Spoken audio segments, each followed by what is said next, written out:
Without further ado, we will begin. Mrs. Betty Chu. Good evening, ladies and gentlemen. I want first to thank Russ and the Mountain Co-Homeowners Group for putting on this forum. And I know this is a beautiful evening, so I'm very happy that you were able to come out. I'm sorry that you aren't able to join them out there swimming, though. Anyway, I'm Betty Chu and your candidate for Congress. And I believe that I am the most qualified candidate in this race for having over 40 years of experience in various fields, very diverse. I have had successful experiences as an attorney, a businesswoman, a founding bank president, and I have here a gentleman who served with me on a recent bank board where I was called in to turn the bank around, and I was able to do that in less than 1 year with the compliments of the federal regulators. I also am a city council member and a past city mayor of the city.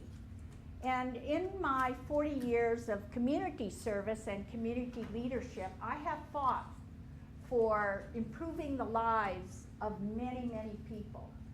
And I did that before it became politically correct to do so. You will see photos of me later where I was planning integration when I was in college. You will also see when I was working on the fields when I was in my teenage years. I grew up a block away from Skid Row in San Diego. And I became the first Chinese woman to pass the California State Bar, and also the youngest woman at that time to pass the bar after I graduated from USC Law School.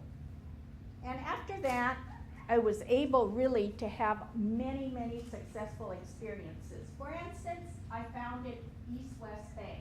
Some of you may recognize East West Bank with the many branches that they have here in Southern California.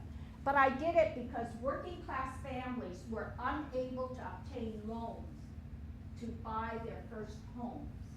And that's why I started it. It was so difficult to get that charter that I was denied the charter the first time.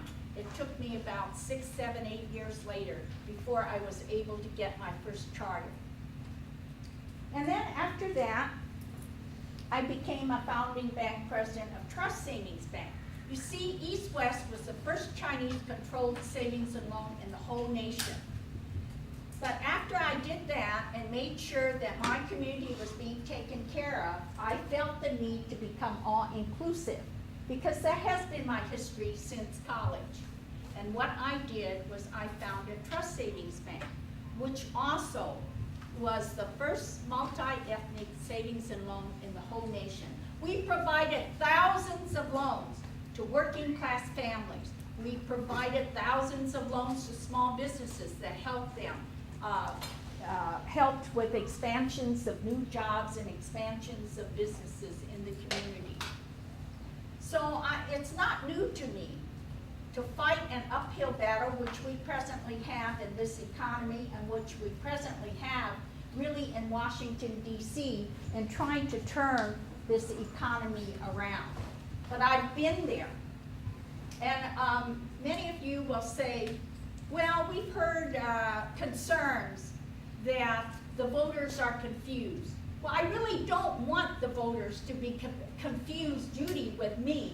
I am your candidate that is the most qualified.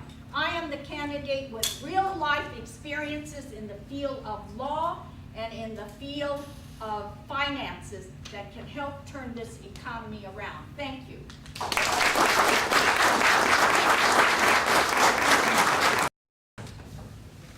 Okay, the first one will be of all candidates. We'll start with Betty. Seems to be a very hot topic here. We have a lot of questions for it. How as a congressperson can you work with the MTA to get the Gold Line funding, which is a shovel-ready project, how to get it moving? First of all of you are aware of the stimulus package for funding of projects that are shovel-ready to go. And there are constant changes now that are happening with reference to the projects that are happening. That project is very essential to our economic health here in our city, and to help out the working class individuals as well as ourselves to be able to get to our places of work. But more importantly, it is absolutely essential in terms of our environment and health. I presently am working very actively with reference to the light rail on the 60 freeway, because that also will be helping out our working class families. And the way that we do it is we need to make sure that we are advocating and to make sure that we are present in terms of pressing the job elements of it that will return back to our city. Thank you. I see Dr. Yee in the audience, a resident of the 32nd Congressional District. By the way, I live only a block away, and most of my area in Monterey Park is in the 32nd Congressional District. But anyway, with reference to health care, I have been listening to some of the doctors who have been providing care to people who are in the low income areas. And what they say is something that I think that really needs to be studied and taken into account.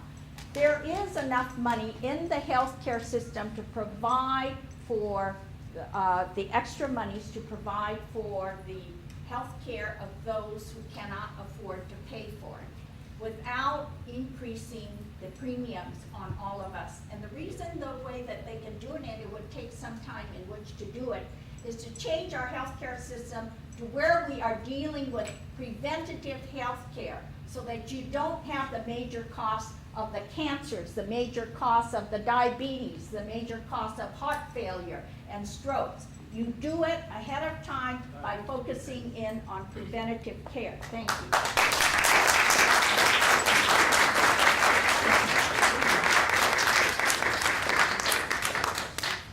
The DREAM Act is a process for illegal aliens to become citizens of America.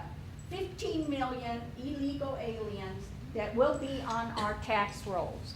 But unfortunately, most of them have not provided taxes in the past.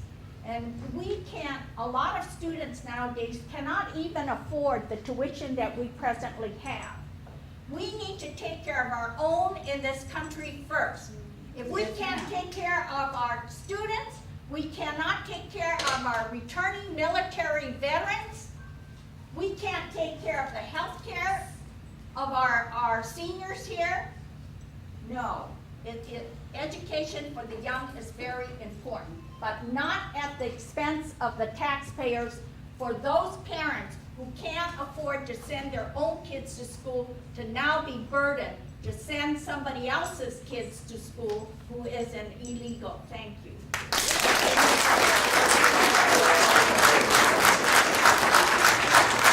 I certainly do not agree with the stimulus package.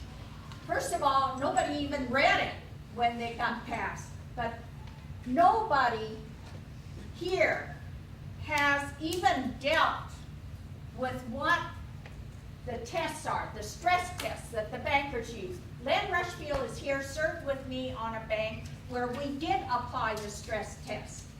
And let me tell you that there are ways to solve that problem with reference to the housing. They didn't need to give all those monies to the bankers. All they needed to do was to take the restructuring of those loans off from a 30-year to a 40-year mortgage, bring the interest rate to market interest rates, and then the government can guarantee the 30 to 40 years. By that time, the property values will have gone up. The homeowner has been in his home. Your neighborhood values have been kept up, and there would not have been all this money spent. Thank you. That's part of it.